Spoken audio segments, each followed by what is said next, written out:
Y en el libro de Daniel, capítulo 7 y capítulo 8, vamos a tener como tema el surgimiento del anticristo. Lo que está pasando actualmente en el Medio Oriente es algo catastrófico, es algo alarmante, es algo que ha prendido el foco rojo. Lo que está pasando en California, en Estados Unidos, es otro foco donde los sismólogos están diciendo que la alarma o los focos rojos del próximo terremoto en California ha alcanzado el 60% de advertencia. Cuando pasa el 70 es color naranja y del 80 es color rojo. La alarma de que un gran terremoto, un megaterremoto se acerca. Estamos viendo por todos lados, ¿verdad? Cerca de las islas del Japón, las alarmas que hay también de los sismólogos, de las erupciones, de los volcanes que están a punto de comenzar a estallar, y comenzamos a ver la ecología del mundo a nuestro alrededor, la condición de los gobiernos, la situación principalmente en el Medio Oriente, porque en el Medio Oriente se inició la civilización.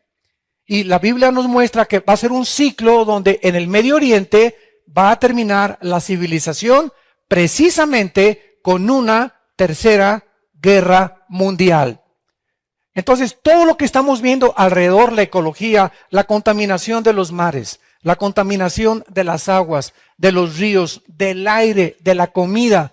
El planeta Tierra ya trae una neumonía tremenda en último grado que ya está, ¿verdad? Ya quiere expulsarnos a los seres humanos, el planeta Tierra, como lo explica claramente el capítulo 24 de Isaías, que la Tierra se iba a enfermar por los habitantes de la Tierra. Entonces, estamos en un planeta enfermo por nosotros, estamos en un mundo caótico, lleno de confusión religiosa, política, económica, militar, y en medio de toda esta circunstancia que parecen que en tinieblas cubren actualmente el planeta Tierra, tenemos una luz. Tenemos una luz y nosotros, los cristianos, somos la luz del mundo. Y es nuestra obligación en este tiempo tan confundido, en estas circunstancias en que el mundo está atravesando, de brillar, de alumbrar en tu familia, porque tenemos que comenzar en la familia. Comenzar con tus hermanos, tus hermanas, tus papás, tus primos, tus cuñados. Tienes que comenzar ya a dar testimonio. Para eso Cristo entró a nuestra vida, para ser testigos. Alumbrar en tu trabajo, abrirle los ojos a un mundo que está completamente enceguecido en filosofías, en tipos, en mitologías, etcétera, etcétera, por la ignorancia que tienen de Dios. Y cuando nosotros comenzamos a cobrar esta conciencia y las convicciones comienzan a profundizarse en nuestra alma, nos damos cuenta que lo único que vale aquí en esta vida la pena es nuestra relación con Dios. Y las almas que podamos alcanzar. Y todo lo demás, tu trabajo, qué bueno que trabajas, qué bueno que ambicionas una maestría, un doctorado, qué bueno que quieres prosperar con tu negocio. No, Dios no está en contra de esas cosas, pero siempre y cuando tengas en primer lugar, en tu trabajo, en tu familia, en tu vida personal, a Dios. Y que Él sea el que gobierne tu vida personal, que Él sea el que gobierne tu familia, que Él sea el que gobierne tu trabajo, y que oremos, ¿verdad?, que pueda México también ya traer la paz a nuestra República Mexicana y poder traer orden a nuestro México y poder interceder nosotros como cristianos para que podamos ver un México que no podemos decir México para Cristo, porque no va a haber ninguna nación antes que venga Cristo para Cristo. Estas son, ¿verdad?, utopías que no van a funcionar. Hasta que venga Cristo, dice Apocalipsis 22, las naciones serán de Él. Pero mientras tanto habrá remanentes en México, en Venezuela, en Costa Rica, en todas las naciones de cristianos, de iglesias que siguen la sana doctrina, que son sinceros con Dios y que su influencia, como dicen en Santiago, la oración del justo puede mucho. Es increíble la influencia de un solo cristiano en una sola familia. Tu intercesión en la familia, tus oraciones por tus padres, por tus hermanos, van a ser contestadas. Nuestras oraciones por el Estado de México van a ser contestadas. Nuestras oraciones por México tienen que ser contestadas. Cuando tomamos en serio a Dios y vamos a las reuniones de oración y tenemos reuniones de oración en nuestra propia familia. El capítulo 7 y 8 de Apocalipsis de Daniel nos muestra que el anticristo, como vamos a ver, va a salir precisamente de la región geográfica de Siria. El primer dictador del mundo fue Nimrod, Génesis capítulo 10. Que surgió de la región de lo que se llamaba Babilonia y Siria, y es la región, ¿verdad?, del imperio neobabilónico, que ahorita está dividido por una frontera que es Siria e Irak. Y el último dictador mundial cerrará el ciclo, y también lo vamos a demostrar, saldrá de las regiones de este momento donde está el grupo de ISIS, el Estado Islámico, que es un grupo de musulmanes radicales de la línea de los sunis. Cuando Mahoma murió aproximadamente en el siglo VI, en el año 630, 640 aproximadamente, en la muerte de Mahoma, muchos de los que quedaron herederos de la religión que él fundó, que es el Islam, que significa, ¿verdad?, el adversario o estar bajo la sujeción de alguien, comenzaron a decir, nosotros somos los descendientes de Mahoma, que son los que se formaron como los sunis. Y después otro grupo dijeron, no, nosotros somos los herederos de Mahoma, vamos a hacerlo por votación, los chiitas. Entonces, el Islam está dividido entre los sunis y entre los chiitas. Y los dos son del Islam, los dos son musulmanes, pero están divididos en dos sectas. Los sunis controlan completamente el Medio Oriente, a excepción de Arabia Saudita e Irak y parte de Irak, que son chiitas. Entonces, mientras los sunis están forzando a sus hermanos a convertirse a los sunis, los están matando porque quieren solamente que los sunis puedan gobernar el mundo. ¿Por qué? Y todo esto lo tenemos que entender. Porque de acuerdo a la escatología de los sunis, están esperando a un redentor, a un dictador, a un hombre que se llama el Mahdi. M-A-H-D de David, I latina. Mahdi, que va a ser el hombre que va a entrar en un caballo, ¿verdad?, en el Medio Oriente, y va a reunir a todos los musulmanes. Y ese personaje que se llama el Mahdi es precisamente el personaje de la Biblia que le llama el anticristo, la bestia, el hijo de perdición, el hijo del abismo. Entonces, qué increíble paralelismo existe entre lo que Satanás quiere voltear, ¿verdad?, y lo que la Biblia enseña. Pero no es coincidencia que cuando el anticristo aparezca, ellos vayan a creer que ese es el personaje, el Mesías que están esperando. Y va a surgir precisamente de la religión de ahorita, donde los musulmanes sunis están tratando de gobernar el Medio Oriente entero para establecer el califato. ¿Qué es el califato o qué serán los califas? Eran los gobernantes. La palabra califato significa el dominio o el gobierno del califa. Entonces los musulmanes en 1923 perdieron el control mundial después de casi 5 siglos. El imperio otomano casi gobernó el mundo. Y en 1923 los ingleses lo conquistaron y comenzaron a gobernar el Medio Oriente hasta después de la Segunda Guerra Mundial, que los norteamericanos les quitaron a los ingleses y se formó el Estado de Israel. Entonces los musulmanes están enojados, están amargados en contra del occidente. Los orientales están enojados con los occidentales porque fueron los ingleses los que les quitaron o los que conquistaron el imperio otomano. Ahora, al mismo tiempo que estas cosas suceden, vemos que los ingleses, después de perder el gobierno, después de la Segunda Guerra Mundial, y Estados Unidos y Rusia se levantan como las dos potencias con la supremacía política, económica y militar. Ha durado todo esto hasta el siglo XXI. Y ahora en el siglo XXI comienzan a levantarse los musulmanes otra vez con sueños, porque no han perdido el anhelo de volver otra vez a controlar el mundo. Se comienzan a levantar, y cuando Estados Unidos comienza a debilitarse militar y económicamente como se encuentra actualmente, los musulmanes vienen la oportunidad de comenzar a avanzar en el Medio Oriente después de que el último que sacaron fue a Saddam Hussein con Irak, y después de Bush ya entra Obama y ya no hay absolutamente ningún norteamericano, ni le interesa actualmente al gobierno estadounidense tratar de ser el policía del Medio Oriente. Estados Unidos tenía solamente 2 o 3 naciones aliadas en el Medio Oriente, que son Israel, Arabia Saudita y Jordania. Ahora Israel ha sido abandonado por Estados Unidos. Los sauditas, cuando el presidente actual de Estados Unidos le dijo a Assad, si tú cruzas la línea y usas armas químicas en Siria, Estados Unidos va a intervenir. Assad usó las armas químicas, se burló del gobierno americano y el gobierno americano no hizo absolutamente nada.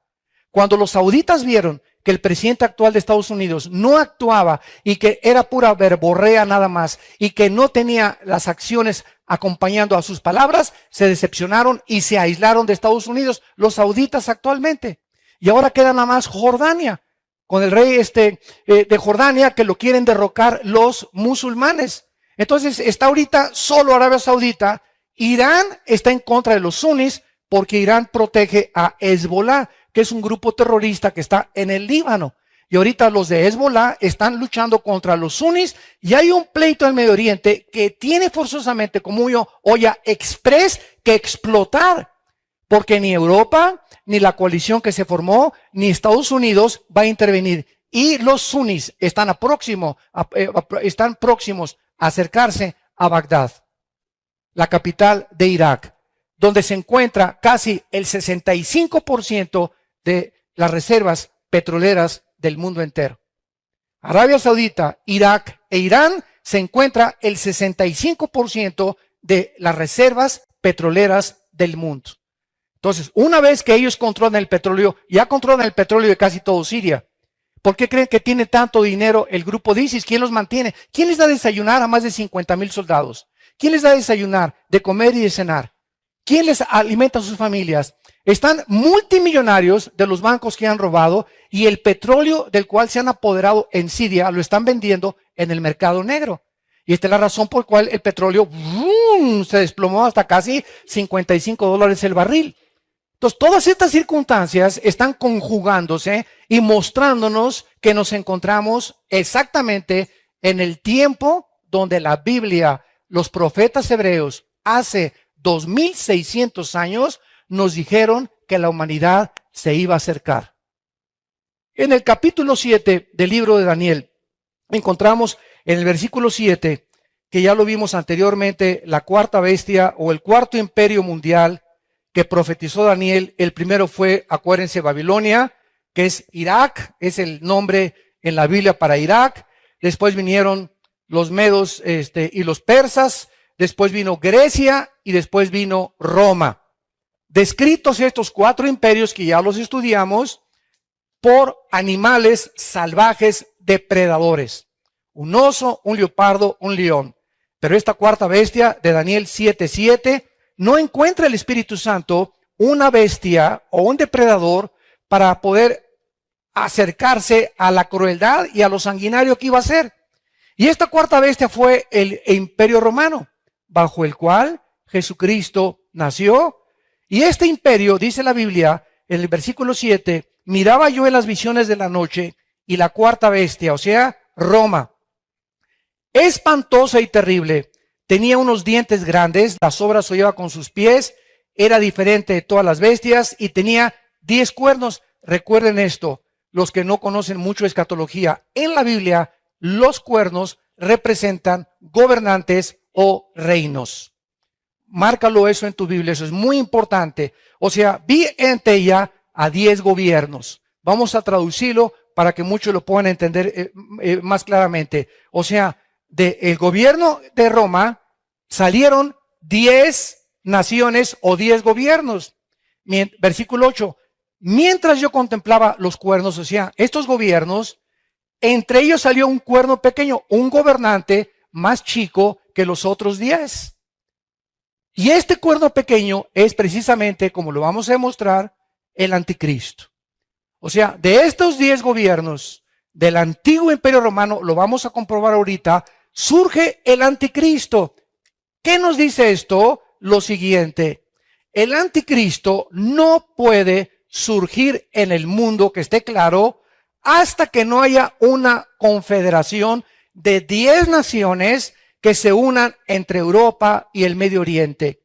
Entre Europa, Occidente y el Oriente. ¿Por qué? Porque cuando el Imperio Romano fue derribado, cuando el Imperio Romano dejó de existir políticamente, ¿se acuerdan de la estatua de Nabucodonosor en el capítulo 2 que ya estudiamos? La cabeza de oro era Babilonia, el pecho y de plata, los hombros era los medos persas, el vientre de bronce era el imperio griego y las dos piernas de la estatua eran el Imperio Romano. ¿Y por qué son las dos piernas? Porque el Imperio Romano fue dividido entre Constantinopla y entre Alejandría. Y el Imperio Romano nunca dejó de existir. Esto es increíble. El Imperio Romano no ha dejado de existir. ¿Por qué? Porque cesó políticamente, pero se convirtió en el imperio sacrosanto. O sea, se volteó de lo político a lo religioso. Y ahora el Imperio Romano, desde el año 300 después de Cristo, sigue existiendo religiosamente. No ha dejado de existir. Y el imperio religioso gobernó 17 siglos Europa. Nadie podía, ningún rey en Europa ni príncipe casarse sin permiso del Vaticano. Gobernaba completamente hasta que vino la revolución de la Reforma. Después ya los países del norte de Europa se rebelaron y quedó solamente controlado por los países del sur de Europa. Y de ahí vino, ¿verdad?, la revolución o la Reforma protestante, etcétera, etcétera. Y ya vinieron las misiones, llegaron a Estados Unidos, fundaron Estados Unidos con la Biblia en la mano de los pioneros, etcétera, etcétera. Pero nos damos cuenta claramente de qué forma tan increíblemente real, la Biblia nos muestra lo que está sucediendo. Entonces, el gobierno romano surgen 10 dedos, como lo vimos en la estatua de Nabucodonosor. Y estos 10 dedos de la estatua de Nabucodonosor son los 10 cuernos o los 10 gobernantes que nos está hablando Daniel 7 y Daniel 8. Y hasta que surjan estos 10 naciones, que van a ser naciones que gobernaron y estuvieron bajo el Imperio Romano, el anticristo surge no antes, sino hasta después de que se forme esta confederación política en Europa y en el Medio Oriente. Así que mientras tanto, ya, mira, no le hagas caso, que el príncipe Felipe de España, que Obama, también le echaron que va a ser el anticristo al pobre hombre, ¿verdad? Que el Papa va a ser el anticristo, que el rey Juan Carlos de España, que Mikhail Gorbachev, que porque el nombre da el 666, etcétera, etcétera. Todas estas son especulaciones por ignorar las profecías bíblicas y por sacar fuera de su contexto pasajes que no tienen una relación entre Daniel, Ezequiel, Isaías y el libro del Apocalipsis. La Biblia es como un rompecabezas, donde Dios nos da una pieza hace 26 siglos y nos dice, no les voy a dar más piezas hasta que lleguemos al siglo XV. En el siglo XV nos da Dios más piezas y el rompecabezas comienza a adquirir un poco más de comprensión. Llegamos al siglo XVII, XVIII y nos da el Espíritu Santo más revelación. Llegamos al siglo XX y nos da más revelación con el aumento del conocimiento. Y llegamos al siglo XXI, donde nos encontramos y Dios está abriendo la llave de las profecías. Porque nos encontramos en los últimos verdaderamente tiempos. Y la iluminación, no revelación, porque la revelación está completa. La Biblia es una revelación terminada. No hay nada que agregarle, no hay nada que quitarle. Cuídense, por el amor de Dios, de esas páginas de internet. El profeta Maclovio Jackson Smith profetiza que en el 2000 un terremoto, que en San Francisco esto. Por favor, digo, todo el mundo sabe esto, todo el mundo sabe que en California va a haber un terremoto, todo el mundo sabe que va a haber un fin del mundo, pero cuando comienzan a decir fechas y que el año que entra, etcétera, etcétera, tengan cuidado de esto. Y que tuve un sueño, hermano, ahí no se imagina la cantidad de correos que nos llegan. Tuve un sueño que se caía México, etcétera, etcétera, y queremos alertar. Mira, no solamente yo les contesto, no eres el único. Yo he soñado muchas veces con terremotos en México también y en California. Y eso que no cené pizza, le digo. Entonces, por favor, ¿verdad? Dejémonos de tantas tonterías. No hay nadie que pueda dar una fecha aproximada, nadie, ni la Biblia nos las da. Entonces son especulaciones, son gente que sensacionalista, que se quieren dar a conocer, y cuando viene el tiempo y no se cumple, ahí me equivoqué por 3 años. Y de acuerdo a la Biblia, ¿sabes qué, compadre? Eres un falso profeta, porque de acuerdo a la Biblia, cuando un profeta habla algo, escucha, y el 100%, no el 99.9%, ni el 90%, si el 100% de lo que dice no se cumple, es un falso profeta. Llámese pastor, misionero o los del nuevo movimiento de la apostolitis. Entonces, no hay cosa que podamos nosotros comprobar más que con la palabra de Dios. Entonces, aquí tenemos esto muy claro, ¿verdad? Y dice el versículo 8 de Daniel 7, mientras yo contemplaba los cuernos, o sea, estos gobiernos, he aquí otro gobernante, otro cuerno pequeño salía entre ellos. Hasta que no están los 10, no surge el anticristo. Y delante de él, o sea, delante del anticristo, lo vamos a ver, fueron arrancados 3 gobernantes, 3 cuernos.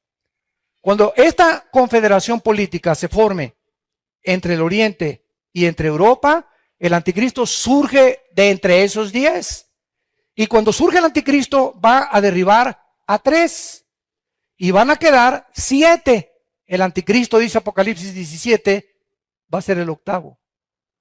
Qué increíble consistencia entre Daniel, Apocalipsis, Ezequiel, Isaías, escritos con cientos de años de diferencia, pero coincidiendo todos en lo que el Espíritu Santo les inspiró a revelarnos.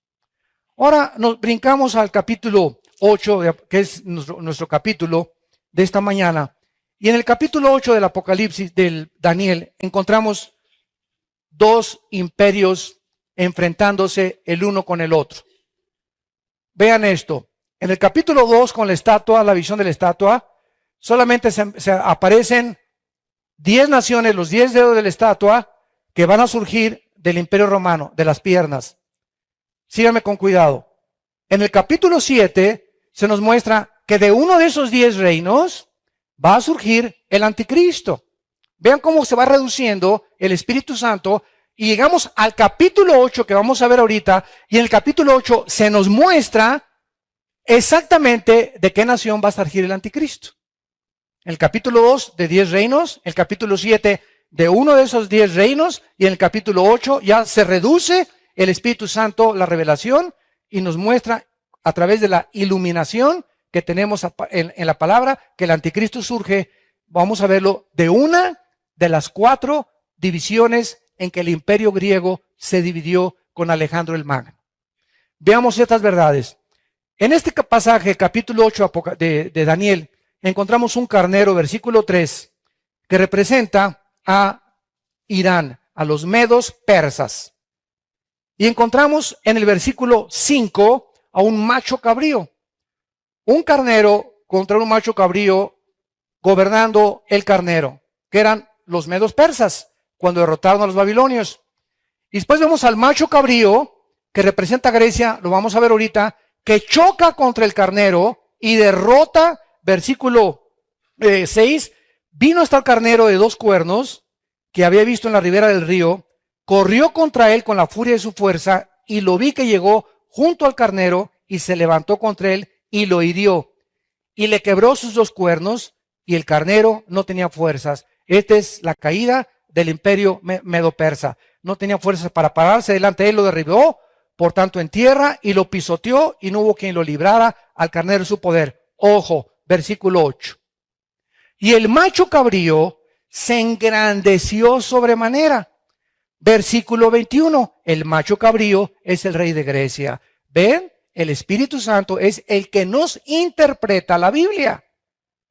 La Biblia no es de interpretación privada. Es una de las principales reglas de la hermenéutica, que trata la rama de la teología de cómo interpretar literal, o a través de parábolas, o a través de símbolos, o a través de tipos o antitipos, la palabra de Dios. Esta es la razón por la cual existen tantas sectas que usan la Biblia precisamente por no entender, y por ellos tratar de darle la interpretación que yo creo que es esto, yo me imagino que es aquello, y esto es lo que hace que se distorsione la Biblia, porque de ahí viene el ataque de Satanás, con que Dios ha dicho. Desde el principio, el Satanás le dijo a Eva, no creas lo que dice Dios en la Biblia, aunque no estaba completa la Biblia, pero el ataque siempre ha sido a distorsionar, a denigrar, a confundir a la gente con la palabra de Dios. Ahorita están sacando una nueva Biblia donde Dios es mujer. Acaban de sacar ahorita la iglesia de los marihuanos. Véanlo, no estoy bromeando. Bienvenidos todos los que fuman marihuana a esta iglesia. El pastor es marihuano y se mete 1 kilo de mota cada 15 días. En California. Hay una iglesia ahorita también donde están ordenando a homosexuales. Hay una iglesia donde están nombrando a las mujeres apóstoles. Virgen de los Remedios. A las mujeres apóstoles. Estamos en una época donde nunca había habido tanta confusión. Y las pobres ovejas casi en el mundo entero no saben si era melón, si era sandía. Pues no, chepo, ya no sé ni para dónde, hermano. Pues estudia la palabra, toma en serio a Dios y el Espíritu Santo te va a guiar a la verdad. Pero somos responsables. Dice 1 Corintios 3, uno siembra, otro riega, Dios da el crecimiento, pero cada uno dice, mire cómo sobreedifica. De lo que te han enseñado, tú tienes que edificar. Y tienes que checar que lo que te están enseñando, checa como los bereanos en el libro de los Hechos, es la verdad. Entonces vemos aquí, sin ningún lugar a dudas, ¿verdad? El macho cabrío, que es Grecia, lo dice más adelante, el versículo 21, se engrandece y este fue el imperio griego. Pero estando en su mayor fuerza, aquel gran cuerno, lo vamos a ver, fue Alejandro el Magno. Fue el héroe del imperio griego. A los 21 años, Alejandro el Magno, hijo de Filipo de Macedonia, comenzó a conquistar el mundo. Y en casi 10 años, Alejandro el Magno conquista casi toda Europa, el norte de África y el Medio Oriente. Y Alejandro el Magno muere como homosexual, fumando hashish y marihuana y todas las drogas posibles en Irak. En la antigua Babilonia, ahí muere el grande guerrero, el grande estratega militar como jamás lo ha habido desde Napoleón, antes de Napoleón, pero vemos nosotros que es Alejandro el Magno, uno de los símbolos más grandes que existen dentro de la milicia y dentro del aspecto militar. Entonces, este gran cuerno, dice, fue quebrado. Alejandro el Magno muere. Escuchen con mucho cuidado. Y en su lugar, como lo vamos a ver históricamente, salieron otros 4 gobernantes, 4 cuernos, notables hacia los 4 vientos del cielo. ¿Quiénes fueron los 4 gobernantes o las 4 partes geográficas en que se dividió el imperio griego cuando Alejandro murió? Apúntalo. Se dividió en Siria, en Egipto, en Macedonia y en Turquía. Ahora vean ustedes, en Siria quedó Seleuco, el general de Alejandro. En Egipto quedó Ptolomeo, el segundo general de Alejandro. En Macedonia quedó Lisímaco, el tercer general de Alejandro. Y en Turquía quedó Casandro, el cuarto general de Alejandro el Magno. Muy bien, hasta este momento vamos bien. Ahora veamos nosotros la interpretación. Regresamos al capítulo 7 para que entendamos lo del anticristo. Daniel, cuando el Espíritu Santo le reveló que del cuarto reino Roma iban a surgir 10 cuernos, 10 gobernantes, y que de entre esos gobernantes iba a surgir un cuerno pequeño, Daniel estaba completamente confundido, ¿verdad? No entendía qué estaba pasando. Y dice el versículo 19 del capítulo 7, entonces tuve deseo de saber la verdad acerca de la cuarta bestia. ¿Quién es la cuarta bestia? Roma, el imperio romano, que era tan diferente de todas las otras, espantosa en grande manera. Versículo 20, asimismo, de los 10 cuernos, o sea, de los 10 gobernantes que tenía en su cabeza, y del otro, es el cuernito pequeño, que le había salido, delante del cual habían caído 3, y este mismo cuerno tenía ojos y boca que hablaba grandes cosas y parecía más grande que sus compañeros. Y veía yo que este cuerno, o sea, ya sabemos que es el anticristo, ponen un círculo rojo en tu Biblia cada vez que hay el cuerno pequeño, es el anticristo, hacía guerra contra los santos y los vencía. Daniel está viendo algo, se está adelantando 2500 años a la historia, porque Daniel fue escrito hace 2600 años. Ahora veamos qué dice el Espíritu Santo, de qué se trata todo esto. Versículo 23. Dijo así, el ángel le comienza a explicar a Daniel esta visión.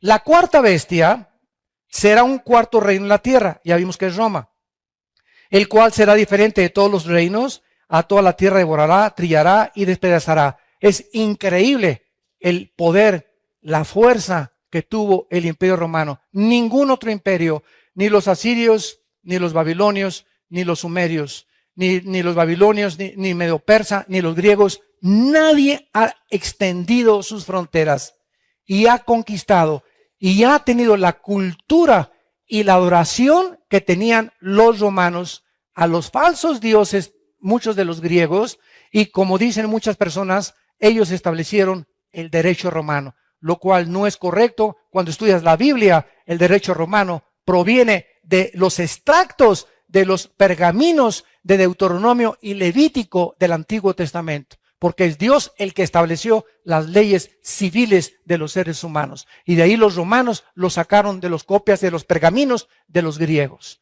y absorbieron la cultura helénica. Entonces, vamos con calma. Esta cuarta bestia, Roma, será un cuarto reino en la bestia. Será diferente a todos. Versículo 24. Y los 10 cuernos, o sea, y los 10 gobernantes, significan que de aquel reino, o sea, del imperio romano, se levantarán 10 reyes. Ahí están. Estos reyes que estamos esperando. Esto todavía no se ha cumplido. El imperio romano, cuando sucumbió, no hubo 10 reinos que se levantaran. Continuó de una forma religiosa. Entonces, del imperio romano van a surgir 10 gobernantes que formaron parte del antiguo imperio romano. Versículo 24, y tras ellos, no es hasta que estos 10 gobernantes se levanten, surgirá otro, circula el otro, es el anticristo. Es el cuerno pequeño que estamos tratando de descifrar, el cual será diferente de los primeros y a 3 reyes derribará. Y hablará palabras contra el Altísimo y a los santos del Altísimo quebrantará.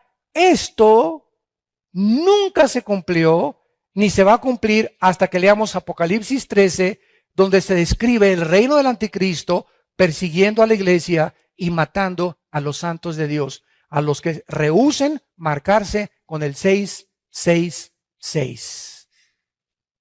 ¿Cómo es posible que la Biblia escribe Apocalipsis, un libro que fue escrito hace 2000 años, y si adelante 2000 años atrás, cuando se escribió, a escribir que vendría un tiempo en que un dictador controlaría a través de la economía el mundo si no se hubieran inventado las computadoras y los chips?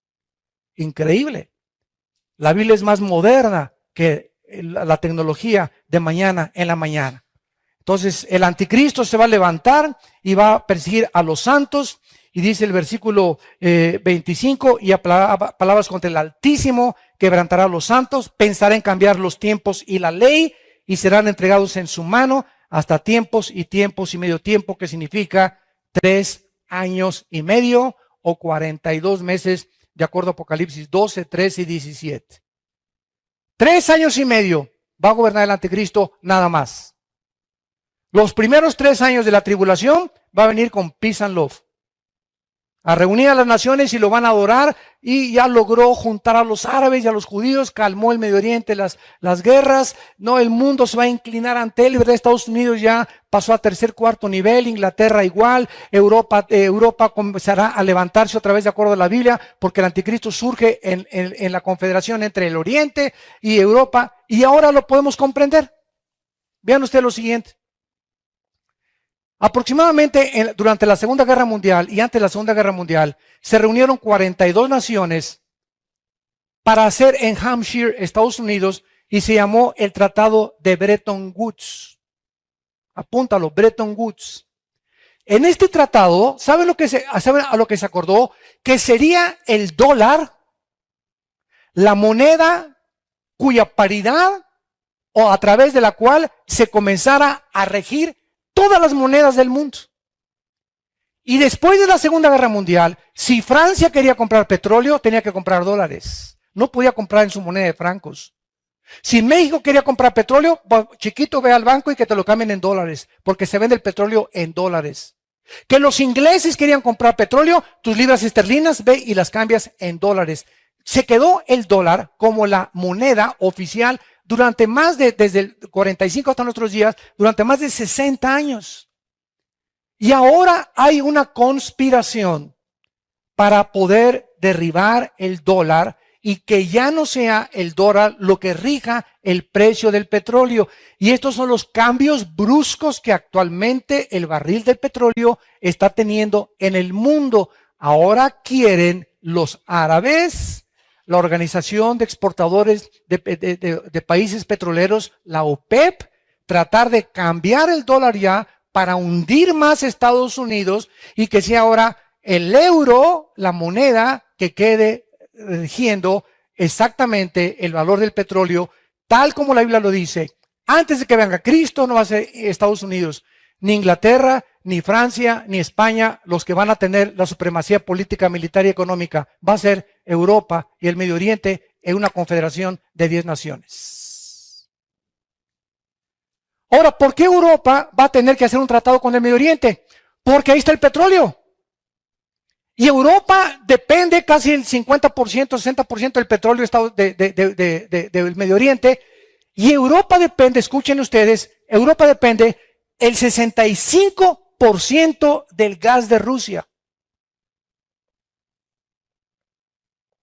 Por eso, ahora que Putin invadió Crimea, invadió Ucrania, nadie se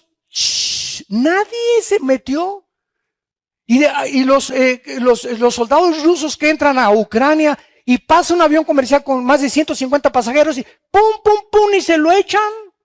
Y se cae el avión matando a más de 150, 180 pasajeros. Era para que se formara una coalición internacional y demandaran la investigación y se castigara a los culpables. Nadie hizo nada.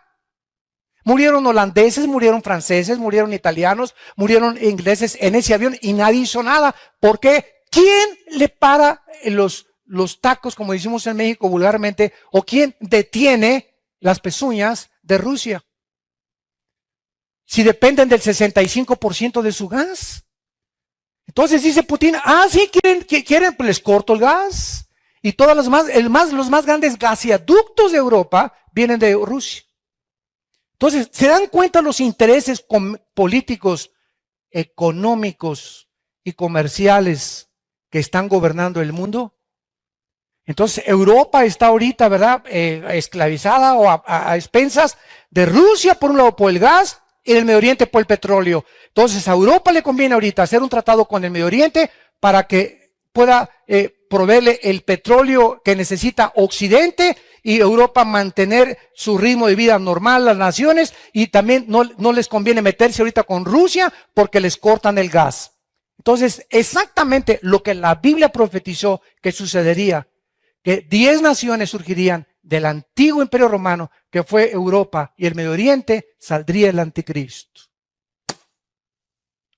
Qué impresionante revelación nos da la palabra de Dios. Ahora, ya que hemos visto que del imperio griego se dividió en los 4 generales, dice el versículo 9, y aquí está la clave, Daniel 8, 9, y de uno de ellos, o sea, de una de estas 4 divisiones, salió un cuerno pequeño y creció mucho al sur, que es Egipto, y al oriente, que es Jordania, Irak e Irán, y hacia la tierra gloriosa. Y se engrandeció hasta el ejército del cielo, y parte del ejército de las estrellas echó por tierra y las pisoteó. Aún se engrandeció contra el príncipe de los ejércitos, o sea, este cuerno pequeño, y por él fue quitado el continuo sacrificio y el lugar de su santuario fue echado por tierra. Daniel está profetizando lo que escribe Pablo el apóstol en 2 de Tesalonicenses capítulo 2. Casi 6 siglos después de que escribió esto Daniel. Pablo escribe que cuando el anticristo surja, se va a meter al templo judío y va a violar, va a meter un puerco, que es una abominación para los judíos, el sacrificio de un puerco porque es un animal inmundo para los judíos, y el anticristo va a sacrificar un puerco, y después el anticristo rompe el pacto y comienza a perseguir a los judíos y a los cristianos. Todo este panorama profético está delante de nosotros para que ya no vayas a buscar a Walter Mercado, ni a la bola de cristal, ni a la ouija, ni al café turco, ni a la lectura de las manos, ni a las cartas tarot. Todas estas cosas pertenecen al mundo de las tinieblas, de Satanás, que quiere ofrecernos un sustituto para ofrecernos el futuro, porque el ser humano, por eso vas a la bola de cristal, y por eso queremos que nos digan el futuro, porque queremos saber el futuro, queremos saber cómo me irá, y si me voy a casar con esta persona y con otra persona, etcétera, etcétera, porque forma parte de la naturaleza humana. Pero el futuro lo tiene la Biblia. Y cuando hacemos a un lado la Biblia y le damos la vuelta y buscamos otro callejón para buscar lo que Dios nos revela en su palabra, Dios permite que seamos engañados. Y ahorita muchísima de la cristiandad en el mundo está siendo engañada, porque está creyendo más las falsas señales, los falsos milagros, las falsas herejías que están introduciéndose a la iglesia, las barbaridades que están introduciendo a la iglesia, que lo que dice la palabra de Dios. Hemos abandonado la Biblia y es la única luz que tenemos, a la cual haríamos estar atentos como una antorcha que alumbra en lugar oscuro. La palabra de Dios.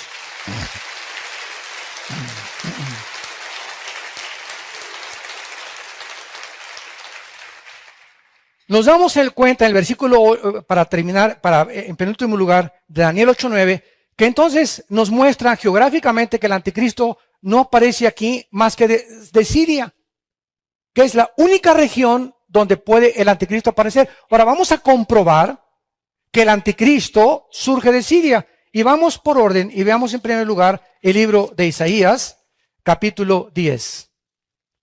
Vamos a dejar que la palabra de Dios nos muestre sin lugar a dudas que el anticristo, con varios pasajes de varios profetas hebreos, se le llama el asirio en el Antiguo Testamento. Isaías 10. Dice así, el versículo 5. Este es muy importante. Oh Asiria, vara y báculo de mi furor, en su mano he puesto mi ira. Le mandaré contra una nación pérfida, sobre el pueblo de mi ira le enviaré para que quite despojos y arrebate presa y lo ponga para ser hollado como lodo en las calles. Aunque él no lo pensará así, ni su corazón lo imaginará. Aquí ya el Espíritu Santo habla particularmente de un personaje, él. Vamos a seguir leyendo. Sino que su pensamiento será desarraigar y cortar naciones, no pocas. Escuchen, no puede esto referirse al año 722 antes de Cristo, cuando por primera vez los asirios conquistan Jerusalén y se llevan cautivas las 10 tribus de Israel del norte a Siria. Quedaron solamente las 2 tribus en el sur, en Judá. Entonces, no puede estar hablando de esto, porque ni tampoco Isaías es de ese tiempo. Isaías más o menos es del tiempo después. Y aquí claramente nos damos cuenta que este personaje dice aquí, va a desarraigar no pocas naciones. Sigamos leyendo, porque él dice, mis príncipes no son todos reyes, no es calmo como Carquemis, Hamat, Arfad y Samaria como Damasco. Versículo 12. Abran los ojos. Pero acontecerá que después que el Señor haya acabado toda su obra en el monte de Sión y en Jerusalén, ¿esto ya sucedió? No, ¿verdad? Cuando Dios acabe su obra en el Medio Oriente, en Jerusalén, en Israel, castigará el fruto de la soberbia del corazón del rey de Asiria. O sea que cuando Dios venga personalmente, Cristo, con sus ángeles y con nosotros, y esté el Armagedón, el personaje que estará gobernando en el mundo será el rey de Asiria, el anticristo. Y no es hasta que Dios termine que se le llama el rey de Asiria al personaje del anticristo. Versículo 13, porque dijo: castigará el fruto de la soberbia del corazón de Asiria y la altivez de sus ojos, porque dijo: con el poder de mi mano lo he hecho, con mi sabiduría he sido prudente, quité los territorios de los pueblos, saqué sus tesoros y derribé los valientes a los que estaban sentados. Y halló mi mano como unido las riquezas de los pueblos, y como se recogen los huevos abandonados, así me apoderé yo de toda la tierra, y no hubo quien moviese ala, ni abriese boca, ni graznase, ni dijere: guau, guau, guau. Nadie puede, ni nadie se enfrentará con el anticristo. Veamos ahora el versículo 20. Acontecerá en aquel tiempo que los que hayan quedado en Israel y los que hayan quedado de la casa de Jacob nunca más se apoyarán en el que los hirió, que es el anticristo, el asirio, sino que se apoyarán con verdad en Jehová, el Santo de Israel. Dice el versículo 27, y acontecerá en aquel tiempo otra vez, que su carga será quitada de tu hombro y su yugo de tu cerviz, y el yugo se pudrirá a causa de la unción. Hasta que venga el ungido, que es Cristo, se va a pudrir completamente el yugo en el que estaba el mundo bajo Satanás. Veamos ahora otro pasaje claramente en Isaías capítulo 14. Démosle vuelta ahí, veamos Isaías 14, versículo 24. Jehová de los ejércitos juró diciendo: ciertamente se hará de la manera que yo lo he pensado y será confirmado como lo he determinado, que quebrantaré al asirio en ¿dónde? O sea, en Israel. Y en mis montes lo hollaré, y su yugo será apartado y su carga será quitada de su hombro. Este es el consejo que está acordada sobre toda la tierra y está la mano extendida sobre todas las naciones. Vamos ahora al capítulo 30 de Isaías. Versículo 31. Porque Asiria, 30:31, porque Asiria que hirió con vara, con la voz de Jehová será quebrantada. Y cada golpe de la vara justiciera que asiente Jehová sobre él, será con panderos y con arpas, en batalla tumultuosa peleará contra ellos. Porque Tofet es el nombre que se le da en el Antiguo Testamento al lago de fuego. Tofet es el nombre que se le da en el Antiguo Testamento al lago de fuego. Y en Apocalipsis capítulo 20 se muestra que cuando Cristo venga, echará Cristo al anticristo y al falso profeta al lago de fuego. Tofet ya está el tiempo dispuesto y preparado para el rey. El rey es el anticristo, que está hablando en el versículo 31 de Asiria.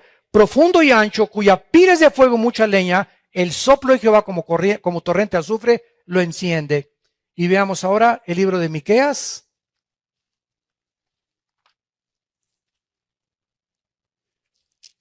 Miqueas está después de Jonás, no se vayan hasta Deuteronomio, está antes de Zacarías. Miqueas capítulo 5, esto es tremendo. Miqueas 5. Vean cómo todos los profetas hebreos coinciden en lo mismo, que el último rey, el último depredador humano, el último gobernante, cuando Cristo venga, que azotó a las naciones, que deshonró la tierra de Israel, que persiguió a los santos, se le llama el rey de Asiria. Miqueas 5, versículos 5 y 6. Y este será nuestra paz. O sea, está hablando de Cristo. Cuando el asirio viniera a nuestra tierra y cuando hollare nuestros palacios, levantaremos contra él 7 pastores y 8 príncipes, y devastarán la tierra de Asiria a espada y con sus espadas, la tierra, y aquí se menciona al primer dictador mundial, Nimrod, que fue el primer gobernante de Asiria y Babilonia, y nos librará, ¿de quién? Del asirio, cuando viniere contra nuestra tierra y hollare nuestros confines. Y podemos seguir leyendo, se los dejo de tarea, lean todo el capítulo de Ezequiel, capítulo 31, Nahum, capítulo 3, 18 al 19, pero principalmente Ezequiel 31, donde describe claramente a el asirio como Satanás. Describe a Satanás como el asirio, y dice Apocalipsis 13 que Satanás le entregará al anticristo su poder, sus milagros, el genio militar que va a ser, el genio intelectual que el anticristo va a ser, los poderes extraterrestres que va a manifestar el anticristo.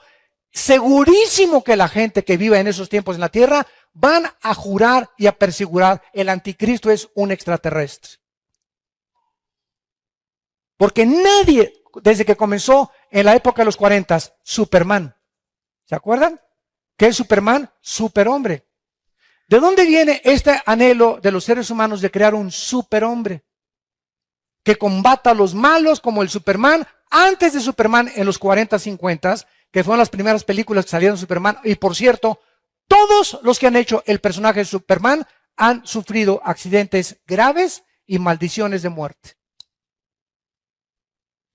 El último fue Christopher Reeves, que se cayó un caballo y quedó paralítico para toda su vida. Todos los que han trabajado y han hecho el papel de Superman han sufrido accidentes gravísimos en su vida. Bueno, antes de eso, de crear el Superman en Hollywood, antes Hitler quiso crear un superhombre a través de una superraza, la raza aria, y eliminar a los homosexuales, eliminar a los negritos, eliminar a nadie que no tuviera ojos azules y fuera blanco y güero de porte. Quería crear una super raza Hitler.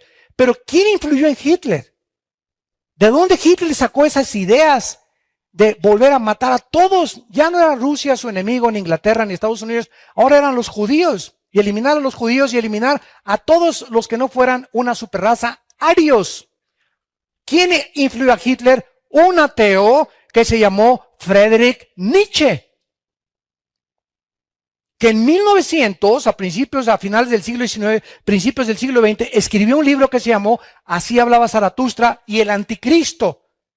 Y Friedrich Nietzsche dice lo siguiente en sus libros de filosofía: el cristianismo es un sistema de pensamiento completamente débil, porque no se puede en esta vida ser débil, ni manso, ni misericordioso, porque entonces no eres hombre. El hombre tiene que ser duro de carácter, tiene que ser fuerte, no puede llorar, ¿verdad? Porque tiene que ser el superhombre. Hitler absorbe estas enseñanzas cuando es todo lo contrario de lo que la Biblia nos dice. Y desde entonces ha prevalecido, y la obra maestra de Satanás será precisamente el anticristo. Es la obra, la escultura, la pintura, la apoteosis completamente, el ícono más grande que Satanás levanta en la historia, el anticristo. El superhombre, porque va a ser un superhombre, un Superman. A excepción que nunca dice la Biblia que va a volar. Pero fuera de eso, ¿verdad? La gente se va a quedar con la baba cayendo. Demóstenes, el orador griego, Hitler, que tenía un verbo, ¿verdad?, impresionante, con el que cautivó a más de 85 millones de alemanes, van a ser como los niños del coro comparados con el anticristo.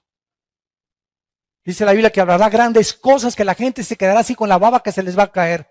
Tendrá un poder de seducción, un carisma impresionante, que si la gente se inclinó con Hitler, le dijo, ¡Hi Hitler! Y a los césares romanos, ustedes son los dioses, y hicieron dioses a los césares romanos. ¿Qué no harán con el anticristo cuando manifieste 50 veces más poderes que todos los antiguos dictadores de la historia? Y nos encontramos precisamente, damas y caballeros, el anticristo ya está vivo en la tierra. El anticristo ya está entre nosotros. Y no tarda ya en aparecer en cuanto haya esta confederación. Pero antes de todas estas cosas, adiós mundo cruel, ya nunca te veré. La iglesia ya no va a estar aquí. Nosotros nos vamos. Y esta es la razón precisamente por las cuales Cristo hace esta advertencia en Lucas 21:34. Miren por ustedes mismos que vuestros corazones no se carguen de glotonería, embriaguez y los afanes de la vida, y venga de repente sobre vosotros aquel día. Porque como un lazo vendrá sobre todos los que habitan sobre la faz de la tierra. Velad pues en todo tiempo, orando para que seáis tenidos por dignos. Para que seamos tenidos por dignos de escapar. ¿Qué cosa? De estas cosas que vendrán y estar en pie delante del Hijo del Hombre. ¿Te consideras digno de irte si viniera hoy saliendo de la iglesia en el rapto Cristo? Ojalá que todos ustedes que dicen amén sean personas que están viviendo realmente para Jesucristo. Y esto es muy importante porque se ha confundido el arrebatamiento con la segunda venida de Cristo. Hay inclusive, yo he encontrado ya personas que están predicando en la televisión que el rapto no existe. Que fue una doctrina que se inventó en el siglo XVIII y siglo XIX y que antes de estos siglos no se hablaba del rapto, por el amor de Dios. San Clodomiro. ¿Por qué no se hablaba antes? Porque conforme nos vamos aceptando, Dios nos va iluminando y dándonos más piezas en rompecabezas, y cuando estemos cerca nos está iluminando más Dios para comprender lo que no se comprendió anteriormente. Papacito lindo. ¿Cómo es posible que podamos usar como argumento que como no se usó antes siglos, entonces el rapto fue un invento del 18? El rapto no fue un invento, está en la Biblia. 1 Corintios 15, 51 al 53, 1 Tesalonicenses 4, 17 al 19. En Filipenses capítulo 3, bueno, por todos lados encontramos el arrebatamiento de la iglesia. En el Antiguo Testamento encontramos los antitipos. Enoc fue sacado sin morir al cielo. Elías vino en la carroza y se lo llevó sin morir al cielo. Hay dos raptos en el Antiguo Testamento que sucedieron, dándonos a entender que son los antitipos de lo que va a pasar en el Nuevo Testamento. Pero tenemos un tiempo en el que tenemos que entender. En la segunda venida, Cristo viene con señales. Mateo 24, 28 y 29, aparecerá la señal del Hijo del Hombre, el sol se oscurecerá, lo hablamos en el desayuno ayer en la mañana, la luna será como sangre, etcétera, etcétera, y verán la señal del Hijo del Hombre. El rapto viene sin señales, el rapto viene sin ningún prodigio, el rapto es de una forma repentina, como ladrón en la noche. La segunda venida no es como ladrón en la noche, la segunda venida es con señales y prodigios en el cielo, donde el mundo verá que Jesucristo viene en las nubes y viene con nosotros ya. ¿Por qué? Porque cuando aparece Jesucristo viniendo en el capítulo 19 de Apocalipsis con todos nosotros, antes están las bodas del Cordero. Entonces, si Jesucristo y el rapto fuera la segunda venida, ¿cuándo celebramos las bodas del Cordero? Los que creen que Cristo, el rapto no existe y que viene hasta la segunda venida. En fin, ¿verdad? Todo es cuestión de estudiar sistemáticamente las Escrituras y darnos cuenta que nos encontramos en los tiempos más peligrosos, pero también en los más emocionantes de toda la historia humana. Porque son los tiempos en los que estamos siendo testigos de que esto es verdad. De que esto es verdad. Que no tenemos un ancla segura en nuestra alma, que es la palabra de Dios. Y que lo que dice aquí es exactamente lo que dijo Cristo, para que cuando suceda se acuerden que yo se los dije antes. Para que nos arraiguemos y nos fundamentemos más y más en la palabra de Dios. Para que ganemos más las almas, para que nos purifiquemos, porque todo aquel que tiene esta esperanza, dice 1 Juan 3:3, se purifica a sí mismo. ¿Eres cada vez más puro sexualmente? ¿Eres cada vez más puro en tus pensamientos? ¿Eres cada vez más honrado y más íntegro en tu manera de vivir? ¿Tratas cada día mejor a tu esposa? ¿Eres mejor hijo que antes? ¿Tienes una convicción y una visión de la vida mucho más amplia que antes de que tú te convirtieras? Te levantas en las mañanas con paz, con una paz que dices, Dios mío, estoy en medio de problemas, pero siento una paz que sobrepasa entendimiento, porque sé que mi Señor vive y me levantará del polvo, y ahorita estoy con problemas, pero yo sé que mañana nunca me dejarás ni me desampararás. ¿Tienes esa seguridad y esa esperanza para seguir viviendo? ¿O eres una persona estresada, que cada día te levantas, ¿verdad? Y para acá y para allá, y no puedes levantarte porque tu vida es una completa angustia del alma por tu falta de fe en las promesas de Dios. Padre, te damos gracias por tu palabra en esta mañana. Te damos gracias, Señor, porque tenemos la palabra profética más segura, a la cual haríamos bien en estar atentos como una antorcha que alumbra el lugar oscuro, hasta que el día amanezca y la luz venga sobre todos nuestros corazones y podamos ver, ya no a través de un espejo, sino cara a cara, la gloria, la majestad de nuestro divino, glorioso Salvador, Hijo de Dios, eterno Mesías. Bendito sea tu nombre, Hijo de Dios, por haber abierto tus brazos en esa cruz y habernos dado esa sangre preciosa que derramaste para limpiarnos cuando no merecíamos ser limpiados ni purificados. Tú nos sustituyes en la cruz y tu Padre descarga la ira sobre tu vida para que nosotros seamos perdonados, exentos de la ira que viene y herederos de la gloria eterna. Te adoramos, Jesús.